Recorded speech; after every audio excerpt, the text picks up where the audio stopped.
Bà trống này bà hăng quá nè. Tính 7 mái, tại vì con này con mồi mình bỏ vô lòng bẫy là con mái. Tính chủ yếu là 7 mái thôi. Trống thôi thả nó đi đi. Tại vì khi bắt trống là mái nó sợ nó bỏ nó đi, cho nên là thả trống đi. Thôi thả nó đây. Để cho nó dụ mái tới thì mình bắt mái thôi. Mái nó ro, nó kích trống. Chứ còn trống này nó dễ bẫy rồi. Trống nó dễ bẫy lắm. Bẫy được mái mới khó. Rồi bẫy lên cho nó đi đi.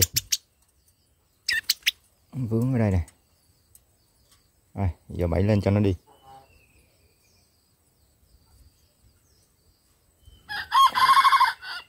Đây.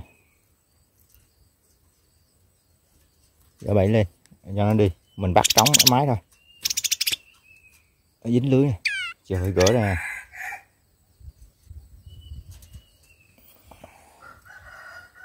Thích bẫy mái đây. Nè. Thả nó đi. Rồi.